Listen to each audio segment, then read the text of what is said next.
예, 안녕하세요. 세뇌 탈출입니다. 지금 문재인 586 집단이 이제 국회를 완전히 한 30여 년 만에 자기들 마음대로 운영하겠다. 이렇게 독재 체제인지 독주 체제인지 살벌하게 나가고 있습니다. 저는 오히려 감사한 마음이 들어요. 그들에게. 이러한 일련의 조치들에 의해서 이제 우리가 빼도 박도 못하게 우리의 운명과 마주하게 됐습니다. 우리의 운명은 뭐냐?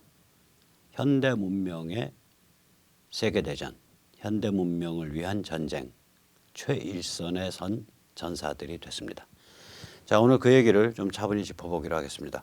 먼저 자율구독료 말씀 여쭙니다. 신한은행 140-012-108493 주 백모 프로덕션. 다들 어려울 때인데 꾸준히 도와주셔서 백모 세뇌탈출 진행하는 데 큰 도움이 되고 있습니다. 그리고 이제 스텔스워, 저게 이제 로버트 스팔딩이라고 트럼프 이너서클에 있는 사람으로 추정이 됩니다. 그 사람이 지은 책인데요.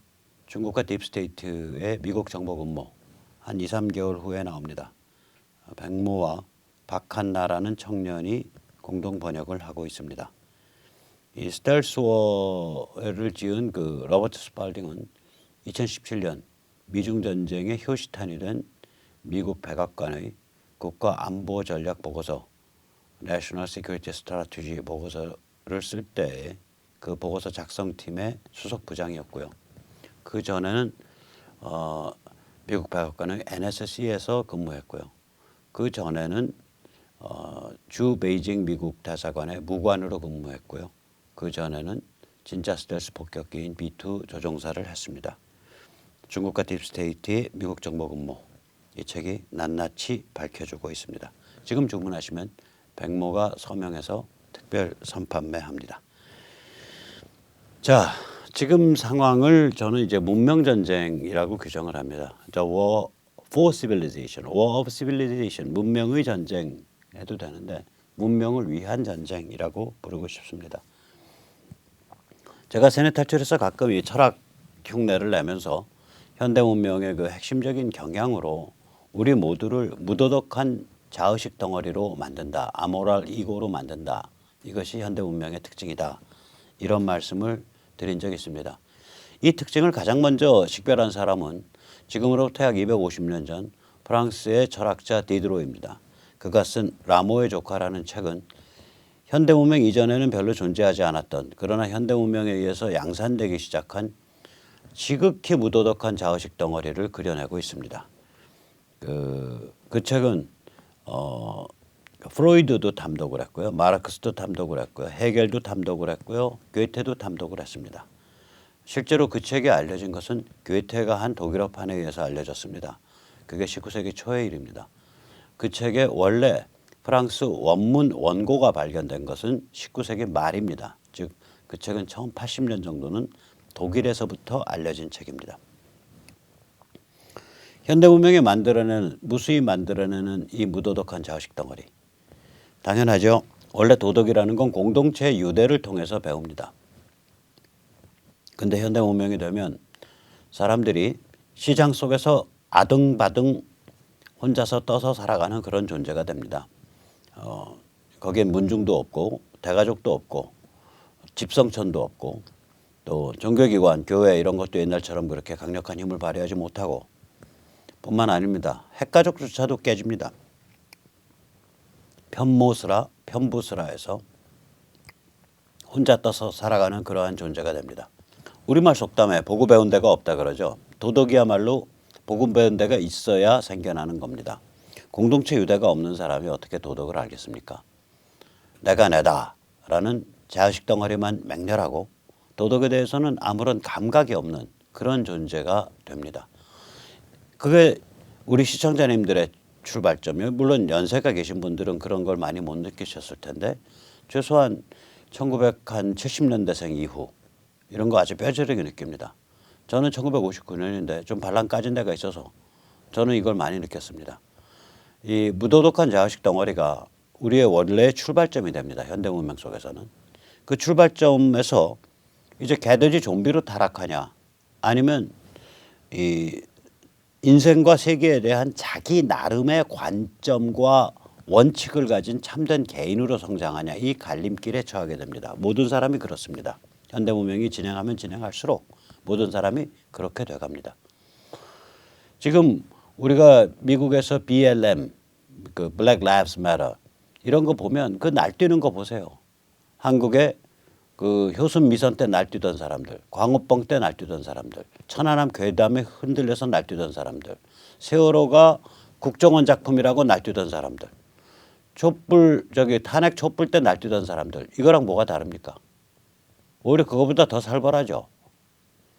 그러면 결국 우리가 날뛰어왔던 그런 개돼지 좀비 현상들이 한국적 현상인 것이 아니라 전 세계적 현상 혹은 문명의 그런 어떤 그 병적인 측면 이런 거다라고 우리가 좀 생각을 해볼 필요가 있습니다. 한국이야말로 이 무도덕한 자의식 덩어리로 타락할 것이냐, 개돼지 좀비로 타락할 것이냐, 아니면 참 개인으로 발전해 갈 것이냐, 이 두 경향 사이의 전쟁이 가장 살벌하게 진행되는 곳입니다. 일단 미국은 이 블랙 라이브스 매터 같은 이런 개돼지 폭도가 왜 나오냐? 제도권 언론이 썩어 있고, 학계가 썩어 있고, 법조가 썩어 있고, 금융 돈 다루는 사람들이 썩어 있고, 여기 다 뭐 아마존, 뭐 구글, 뭐 소로스 이런 사람들이 지금 돈질했거든요. 그 블랙 라이브스 매터 BLM 뒤에서. 또 정당이 썩어 있고, 미국 정당 민주당 완전히 썩어 있고요. 공화당 반트럼프 진영 완전히 썩어 있습니다.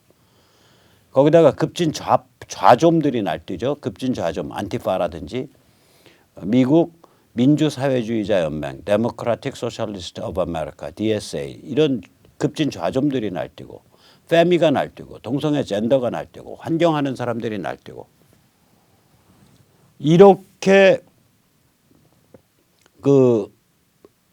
그런 성향들이 이번에 BLM으로 터져 나온 거예요. 근데 한국은 이 정도만 있는 게 아니라 거기에 더해서 아주 무시무시한 집단들이 있죠. 조직 노동자로 노조, 그다음에 스스로 노동자라고 자처하는 교사 조직, 그다음에 그 교사 조직과 함께 한다고 스스로 표방하고 있는 교수 조직, 이 좌파 교수 조직 아주 살벌하죠, 한국. 그다음에 베이징, 평양, 베이징의 공작, 평양의 공작. 한국은 여기에 저 미국에서 지금 작동하고 있는 그 소용돌이의 뒤에 노동, 교사, 교수, 베이징, 평양 최소한 5개가 더 작동하고 있습니다. 그러니까 한국이 전 세계에서 무도덕한 자식 덩어리가 개돼지 좀비로 타락하냐, 아니면 참 개인으로 승화되냐, 이 두 경향 사이의 전쟁이 제일 살벌하게 일어나는 곳이라고 말할 수 있습니다. 그런데 이 사람들이 개돼지 좀비로 타락하는 것에 이해관계를 건 집단들이 있다고요. 버젓한 인간들이, 정당 정치인뿐만이 아니라 구글, 그다음에 뭐 예를 들어서 뭐 소로스 그야말로 세계적 클래스의 엘리트들이 일반 민초가 개돼지 좀비로 타락하면 좋겠다라고 뒤에서 그렇게 움직이는 측면이 있어요. 이 엘리트들, 이 썩은 엘리트들, 악마 같은 엘리트들을 뭐라고 부를 거냐? 저는 글로벌리스트라고 부릅니다. 이 자들은 글로벌 차원에서 움직입니다. 왜 그러냐? 이 자들은 무엇을 적으로 삼고 있냐면 가치지향 주권 국가를 적으로 삼고 있습니다. Value Oriented Sovereign State, 이거 제 용어죠. VOS를 적으로 삼고 있습니다. 이 자들의 모토는 뭐냐? 가치지향 주권 국가에 반대하는 모든 세력이여 단결을 하라입니다. 그게 급진 좌좀이 됐던, 페미가 됐던, 동성애 젠더가 됐던, 그다음에 민주당 따까리가 됐던, 뭐가 됐던 전부 다 단결하라 이거야. 깃발은 뭐냐? 가치지향 주권 국가를 약화시키고 허물어뜨리려고 한다면 모두 단결하라. 이게 글로벌리스트 엘리트들의 전략입니다. 이것은 마치 1848년에 나온 마르크스 엥겔스의 공산당 선언의 마지막 문장을 생각나게 합니다. 1848년에 그 공산당 선언 아주 훌륭한 글입니다. 훌륭하다는 얘기는 뭐라고 말할까요? 그러니까 으스스해요. 악마적 의미의 완성도를 갖고 있어요. 그래 참머리가 이렇게 시작합니다. 유럽을 비로 먹은 사자밥도 못 얻어먹는 유령이 떠돌고 있다. 그 유령의 이름은 공산주의다. 이제 모든 사회정치 세력이 마음에 안 들면 상대방을 공산주의자라고 낙인 찍어서 비난한다. 오케이, 좋다. 그러면 공산주의가 뭔지 우리가 말해주겠다. 우리가 진정한 의미의 과학적 공산주의자이기 때문이다. 이러고 나서 과학적 공산주의를 쫙 표방을 해요. 과학적 공산주의는 뭐냐? 침대는 과학이다가 아닙니다. 혁명은 과학이다입니다. 혁명은 과학이다. 혁명은 자연법칙적 필연이다 이 소리예요. 그게 저희들이 말하는 과학적 공산주의의 핵심 태제입니다. 이 공산당 선언의 맨 마지막 문장이 멋있습니다. 만국의 노동자여 단결하라. Workers of all nations unite. 그게 맨 마지막 문장입니다. 즉 다시 말하자면 이미 그때 글로벌리즘이 표방되는 거예요. 1848년 공산당 선언에서. 그건 저쪽에서 뿌리가 깊습니다. 그 이전에 무정부주의 운동 당연히 글로벌리즘이 표방되죠. 글로벌리즘은 뭐를 적으로 삼냐? 가치지향 주권국가를 적으로 삼기 때문에 무정부주의는 당연히 글로벌리즘을 표방을 하죠. 무정부주의가 나오고 그다음에 그 이민 꼬뮌 운동, 이민 꼬뮌 공산주의 운동이 있어요. 뭐냐면 예를 들어서 우리끼리 남미, 뭐 파라과이, 우루과이 같은 데 가서 땅 사서 거기서 코뮌을 만들자.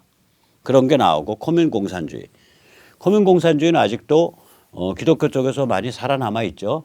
그거는 15, 16세기부터 전통이 됩니다. 후터라이트 뭐 이런 집단이죠.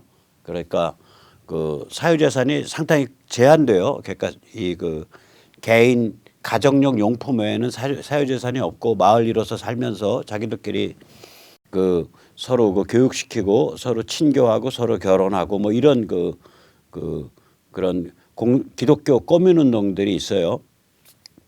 이 꼬뮌하고 커뮤니즘은 다릅니다. 꼬뮌 운동은 이제 그 그러니까 이건 뭐 이스라엘의 키부츠도 커뮌 운동이죠, 일종의. 그 커뮌 운동은 좌파는 좌파인데 전체 세계를 혁명으로 뒤집어 엎겠다가 아니라 우리 관점에 맞는 사람들이 서로 모여서 돈 토해내서 거기서 농장 사고 공장 사고 마을 만들어서 우리끼리 살자 이거예요. 커뮌은 거기까지예요. 어쨌거나 이 마르크스 엥겔스의 이른바 과학적 공산주의가 나오기 전에 이 공산주의적 관점은 하나는 커뮌 운동으로 나타났고 또 하나는 무정부주의로 나타났었습니다. 그런데 마르크스는 그 둘에 대해서 전부 저거는 몽상적인 얘기다. 저건 비과학적인 얘기다라고 쳐버리고 프롤레타리아트 피바다 계급혁명이 왜 역사적 필연인가, 왜 자연적 필연인가를 밝히는 그러한 그런 설레발을 풀었습니다. 그래서 그 설레발에 대해서 자기들 관점을 이때까지의 좌파 사상과 구별짓기 위해서 우리는 혁명을 자연적 필연 혹은 과학이라고 생각한다. 그래서 과학적 공산주의라고 이름을 다른 거예요. 그걸 제일 처음에 표방한 게 공산당 선언입니다. 그 공산당 선언의 맨 마지막 문장이 바로 저겁니다. 만국의 노동자여 단결하라. 아까도 말씀드렸듯이 무정부주의든 커뮌운동이든 전부 주권국가를 강화하는 걸 원하지 않아요. 그런데 이것이 과학적 공산주의적 막시즘에 의하면 더 심해집니다. 즉 가치지향 주권국가에 반대하는 모든 세력이 단결하라. 여기에는 여러 가지 요소들이 전부 결합을 할 수가 있습니다. 이때까지 주권국가를 적으로 대해온 거기다가 이 가치라는 게 뭐냐. 트럼프가 VOSS를 결국 표방한 건데 제가 보기에는 개인존엄이라는 건 진실존중이랑 동전의 앞뒷면이에요. 진실이 존중받지 못하고 진실이 경멸당하는 판에 개인의 존엄성이 어디 성립해요? 또 거꾸로 개인 존엄이 없으면 개인이 존엄한 존재로서 존중받지를 못하면 진실을 표방할 사람이 없어져요. 그래서 개인과 진실은 같이 가는 거예요.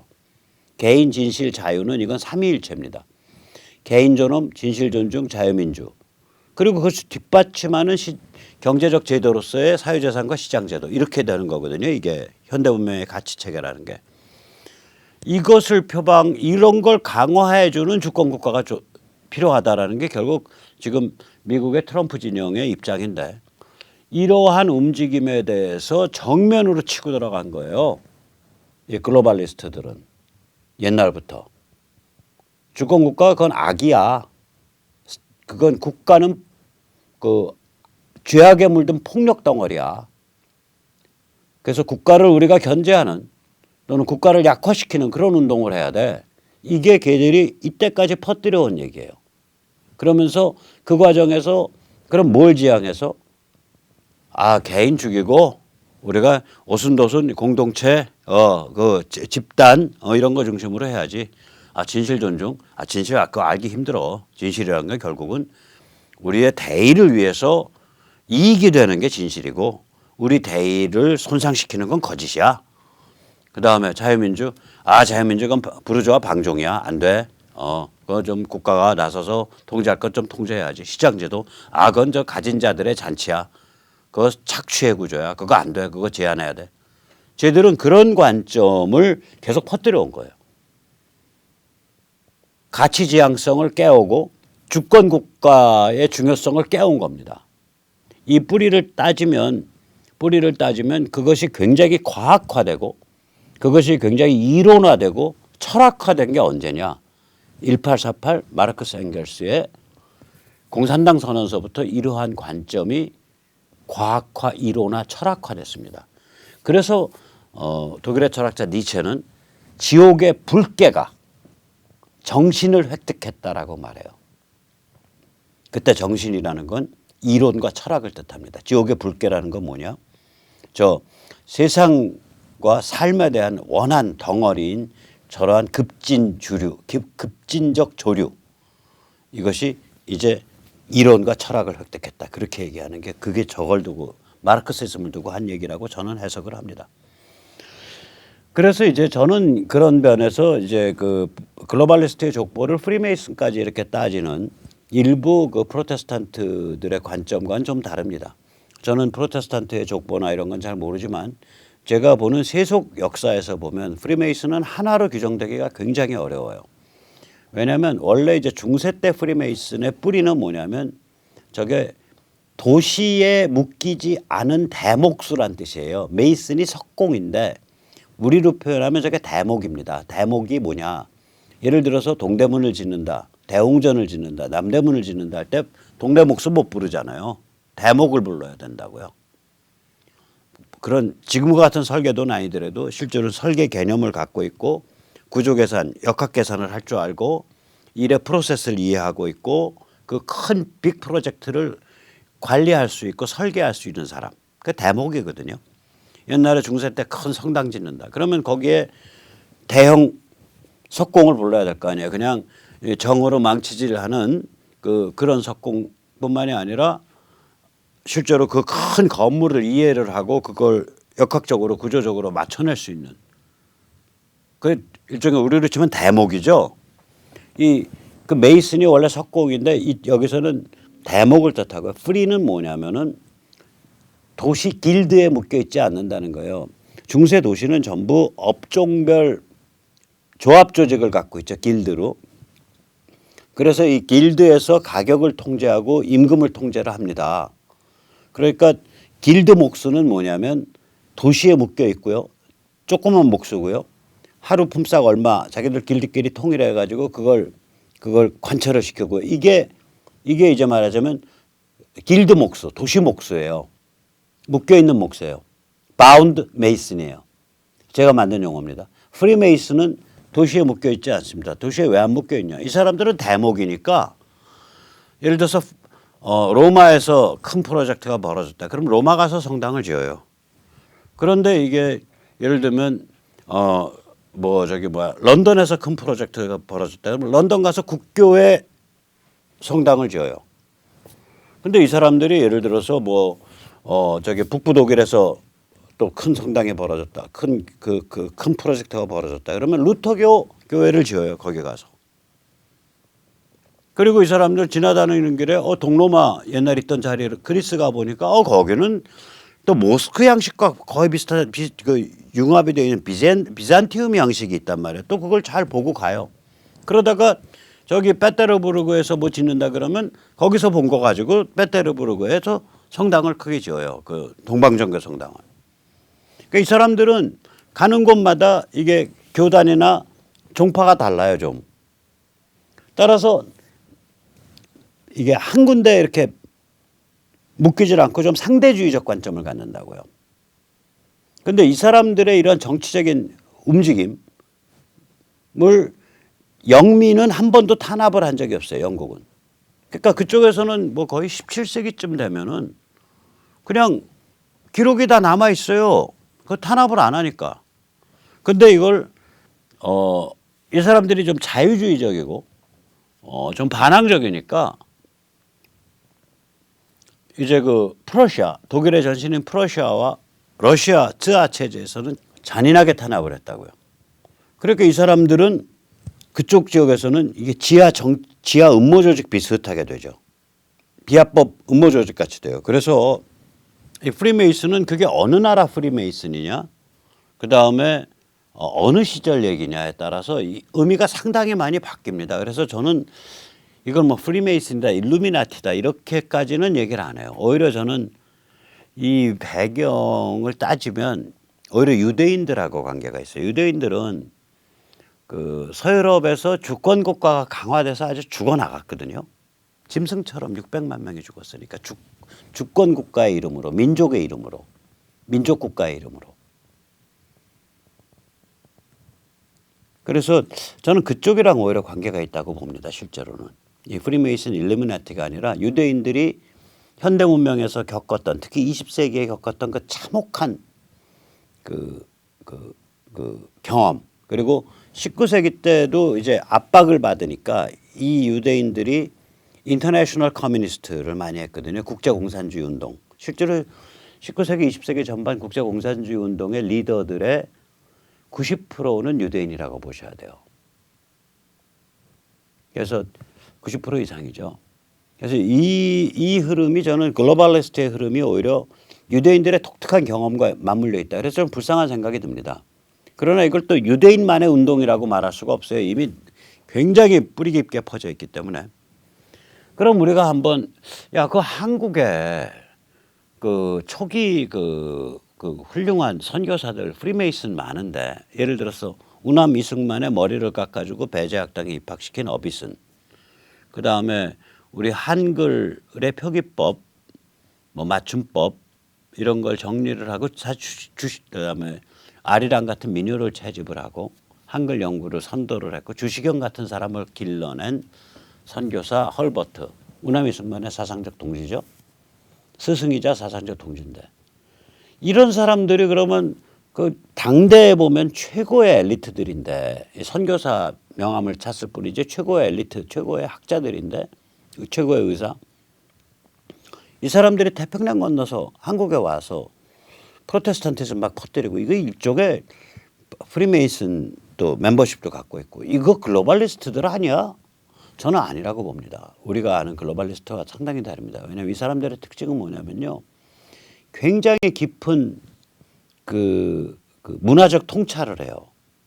글로벌리스트들은 한 민족, 한 국가에 대한 깊은 문화적 통찰 안 합니다. 그리고 이 사람들은 그 민족, 그 국가에서 스스로의 힘으로 가치, 현대 문명의 가치를 지향하는 주권 국가가 강화되고 만들어져야 된다고 주장을 해요. 글로벌리스트 아니죠. 글로벌리스트라면은 거기는 일본 일제가 다 정리해야 돼. 거기 동아시아 사람들 좀 이상해. 일제가 정리하고, 그래도 일제는 앞뒤 돌아가는 거 아는 애들이니까 우린 일제랑 거래하면 되고. 그게 이제 그 스티븐스 목사 같은 미국의 친일 목사들이 그런 관점이죠. 근데 우리 독립운동의 뿌리가 된, 우리에게 현대 문명과 프로테스탄티즘을 전달하는데 선봉을 섰던 어비슨이나 헐버트 같은 프리메이슨들은 글로벌리스트가 아닙니다. 이 사람들 프리메이슨들이에요, 전부. 어비슨, 헐버트. 메가더도 프리메이슨이었고요. 우리 저기 백오인 사건이 일어난 배경이 된 게 이제 YMCA 운동인데, 당시에 기독교 프로테스탄트의 깃발 아래 이루어진 일종의 민족 의식 각성 계몽 새마을 운동이에요. 전국 방방곡곡에서 펼쳐진. 그때 어마무시한 천문학적 돈을 질른 미국의 자선사업가 워너 메이커도 프리메이슨이고요. 그 다음에 우드로 윌슨도 프리메이슨이고요. 뭐 많습니다. 당대에 그런 사람들. 그래서 저는 이 지금의 글로벌리스트들을 프리메이슨과 연결하면 연결할 수도 있을 텐데 옛날에 그 특히 미국의 그 우리가 19세기 말 20세기 초에 우리한테 엄청난 좋은 영향을 끼친 위대한 그 선교사와 위대한 그 사람들이 가졌던 프리메이슨 멤버십과 지금의 프리메이슨은 어떻게 다르다 이 얘기를 해주시지 않으면 저로서는 잘 납득이 안 갑니다. 어쨌거나 이 글로벌리스트들은 지금 보면 이제 금융, 다국적 기업, 그 다음에 아까도 말씀드렸듯이 안티파나 DSA 같은 극좌 좀비, 그 다음에 좌파 리버럴. 좌파 리버럴은 이제 저는 이걸 PC 해체주의라 그러는데 그 진실 존중, 진실에 대한 경멸 가르치고 그 다음에 시비, 옳고 그름에 대한 그 판단을 경멸할 걸 가르치고 그 다음에 전통적 가치와 도덕을 경멸할 걸 가르치고 동성애 뭐 젠더 뭐 양성애 뭐 이런 거 찬양하고 이게 이제 PC 해체주의죠. 이것들이 다 모여 있는 거예요. 이들의 특징이 뭐냐면 결국은 가치지향 주권국가에 반대하는 모든 세력이 단결하라입니다. 그렇게 이제 단결이 된 거예요. 그래서 이게 비즈니스, 정치, 학계, 언론계, 외교계를 망라하는 네트워크를 갖고 있는 셈이에요. 이것이 글로벌리스트들의 글로벌 구조입니다. 그러면 얘들은 뭔가 글로벌리스트 엘리트들 뭐 어마무시하죠. 명문대 나왔고 아이비리그 나왔고 이제 미국서 보면 돈 뭐 실리콘밸리를 주름 잡고 있고 헐리우드를 주름 잡고 있고 언론계를 주름 잡고 있고 법조계를 주름 잡고 있고 외교계를 주름 잡고 있고 어마무시합니다. 글로벌리스트 엘리트들은. 이들은 자기들 서클 바깥은 전부 개돼지 좀비 되는 걸 원한다고 밖에 저는 안 보여요. 지금 김두관이 발언처럼 내 새끼는 영국 뭐 중국 다 가서 이렇게 엘리트로 잘 성장하고 있고 니들은 개돼지로 살아. 이런 태도잖아요 이게.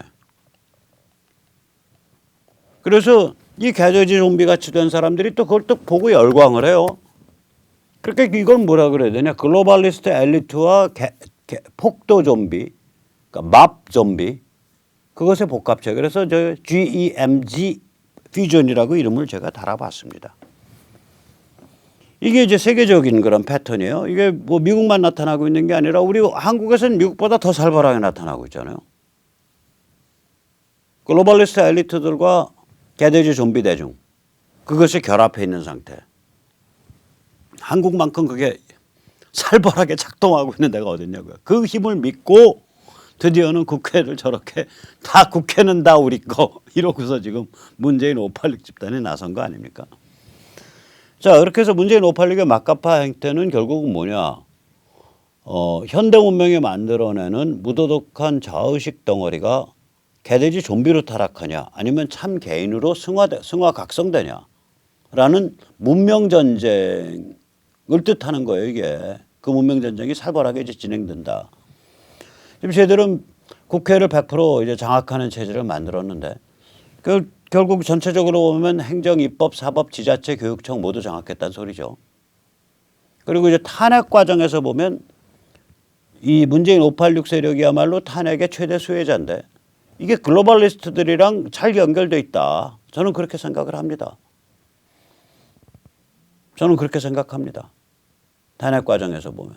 뭐 여러 가지 증거가 있지만 간접적인 증거인데 그중에 이제 하나가 야, 그 반기문이 주저앉힌 그 바라라라는 뉴욕 남부 연방검사 걔가 왜 그 시점에 미국에 아무 피해자도 없는 미국엔 아무 피해자가 없어요. 피해자는 경남기업 하나입니다. 반기문 동생 뭐 조카가 여기서 그 경남기업에서 이제 그 돈을 받았어요. 그 중동 갑부의 투자를 유치해 주겠다는 명목으로. 그래서 그 러비 자금 받아서 자기들끼리 해먹어서 그게 무슨 미국 시민권자들이어 갖고 이게 문제가 되는 거예요. 왜냐면 미국 시민권자인데 해외 기업으로부터 돈 받으면 그거 다 신고해야 되는데 그 신고 안 했다고. 근데 실제로 별로 처벌도 안 받았는데 그 결정적인 시점이었거든요. 그게 언제였냐면 2016년 12월 중순쯤 돼요. 그것 때문에 반기문이 주저앉았다고 저는 추정합니다. 그러면 이 바라라는 전형적인 저쪽 글로벌리스트 PC 좌파 정치 검사거든요. 아주 전형적인. 왜냐면 연방 검사라는 자리가 원래 대통령 바뀌면 대통령이 다 임명하는 자리예요. 특히 뉴욕 남부는 그게 이제 범털들을 다루는 데가 되나가지고 거기 1등이고요. 이 인간이 어느 정도 정치적이냐? 저기 어디야? 저쪽 힐러리 오바마 진영의 로젠슈타인이라고 트럼프 잡으려고 왜 칼 휘둘렀던 법무차관이 있었죠. 그 로젠슈타인인가 누군가가 FBI 누군가가 힐러리 클린턴을 저기 어디야 이메일 서버 힐러리 클린턴이 국무장관을 할 때 이메일을 국무부 이메일을 써야 되는데 자기 개인 이메일 계정을 썼고 그 개인 이메일 계정은 개인 이메일 서버에서 돌아갔고 그 서버는 지집 저기 이상한 허접한 그 창고 안에서 버글버글 돌아가는. 그래서 이게 미국의 탑 국가 기밀이 다 그냥 굉장히 위험한 상태로 계속 방치됐고 이런 사정에 대해서 그거 원래 이제 형사적으로 이제 처벌을 받아야 되는 건인데 왜냐하면 그때 국무부 내부에서 그렇게 하지 마시라고 보고가 계속 갔는데도 그 짓을 마지막까지 했거든요. 그래서 이게 형사처벌 대상이 되는 건데 그거를 방면을 하면서 한마디 했어요. 그러니까 클린턴 봐주면서 그래도 지도 업계에 체면이 있으니까 힐러리 클린턴의 그 행위는 참 부주의한 행위인데 어쩌고 저쩌고 그러나 결론은 방면 뭐 이렇게 했는데 바라라가 얼마나 저게 충성파냐면 야 인마 방면할 것 같으면 제대로 그냥 화끈하게 방면하지 거기에 왜 네가 잘난 체하고 부주의한 행동 어쩌고 저쩌고 앞에 사설을 붙였냐라고 칼 뽑고 덤빈 놈이에요. 결국 이런 자들이 다 문재인 586 쪽으로 권력에 가도록 옆에서 북치고 장구치고 한 거예요. 애초에. 여기 미 대사관의 국무부 직원들 안 그랬을 것 같아요. 저는 그랬을 것 같은데 여기 직원들도. 왜냐하면 여기 조중동 정도가 칼 뽑고서 박근혜 대통령 때리게 되면 그럴 때 여기 미 대사관 국무부나 국무부 언저리 사람들하고 교감이 있어요.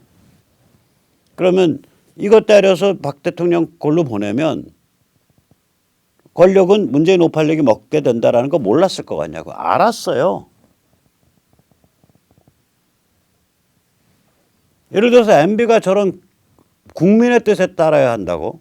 그때 국회가 저거 하기 직전이에요. 탄핵 의결하기 직전. 탄핵소추 의결하기 직전.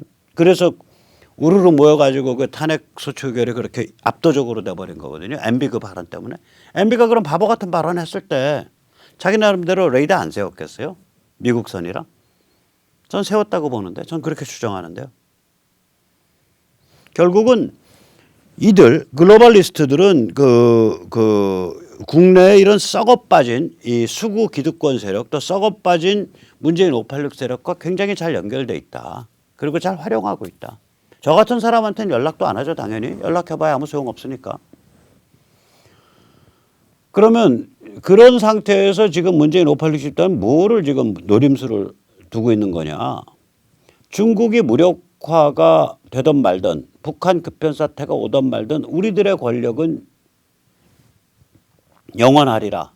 침몰하지 않는 권력 만들겠다. 이게 걔들의 노림수예요. 그럼 이거는 문명전쟁이죠. 그러면 결국은 이 안에 감춰진 본질은 뭐냐면 현대 문명이 만들어내는 무도덕한 자의식 덩어리가 걔들이 좀비로 타락할 거냐 아니면 참된 개인으로 성장할 거냐 이 갈림길을 둘러싼 전쟁이에요. 이게. 그게 이 전쟁의 실존적 의미입니다.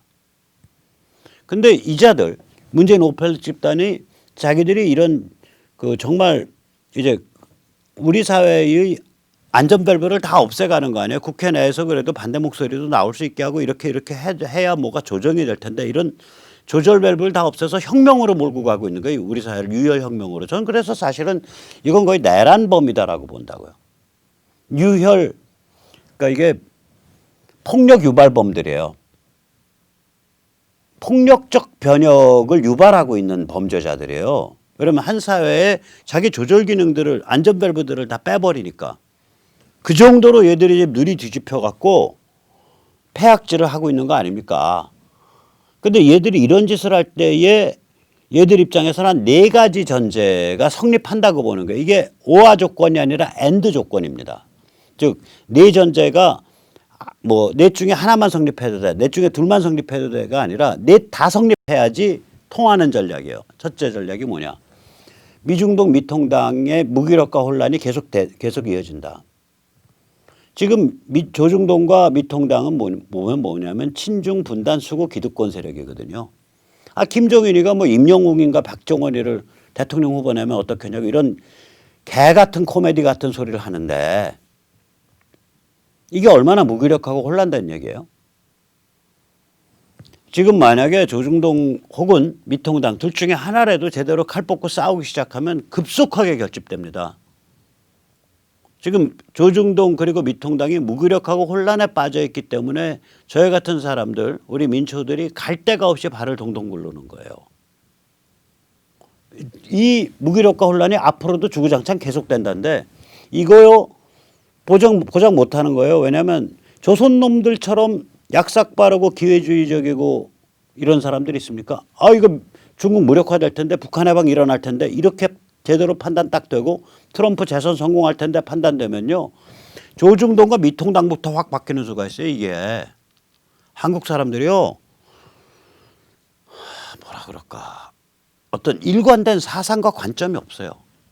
이건 것 같아 하고 딱 보면 그냥 후다닥 쏠려요. 냄비근성이죠. 그다음에 두 번째 전제는 뭐냐. 11월 미국 대선에서 트럼프 패배가 확실하다. 얘들 이렇게 배팅하고 있는 거예요. 이건 저는 안 그런 것 같거든요.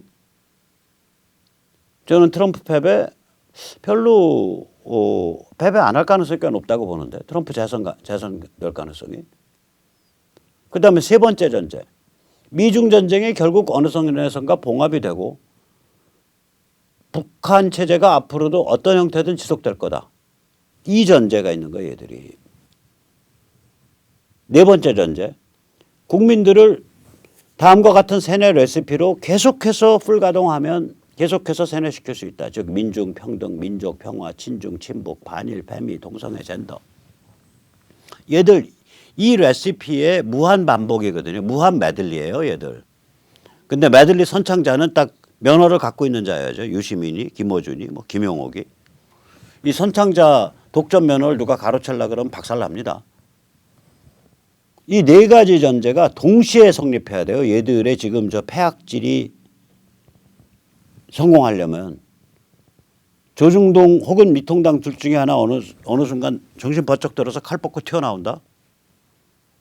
그럼 저 깨져요. 그다음에 11월 미국 대선에서 트럼프가 이겼다. 저 깨져요. 왜냐? 트럼프는 세 번째 미중 전쟁 계속 끌고 갈 거고 북한 체제 그 변경 계속 끌고 갈 테니까. 즉 세 번째 미중 전쟁이 봉합되지 않고 계속 간다든지 북한 체제가 자빠진다든지 북한 급변사태 일어난다든지 그럼 쟤를 깨지는 거예요, 저거. 네 번째.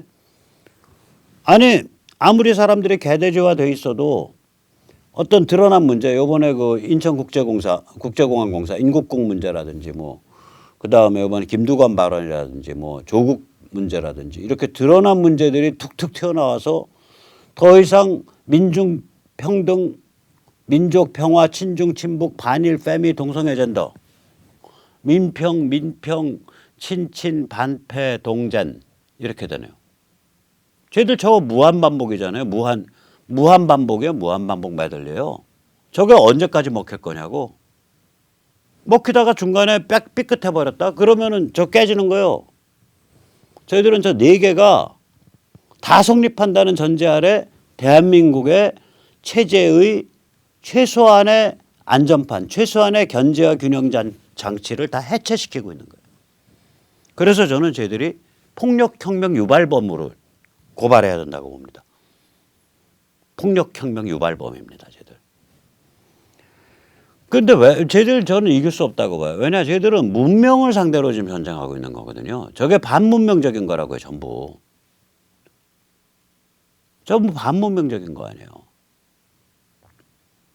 트럼프가 그냥 일개 대통령 트럼프 세 글자입니까? 아니에요. 저거는 보스, 가치지향 주권 국가를 지향하려는 미국 자유혁명의 물결을 대변하는 인물이란 말이에요.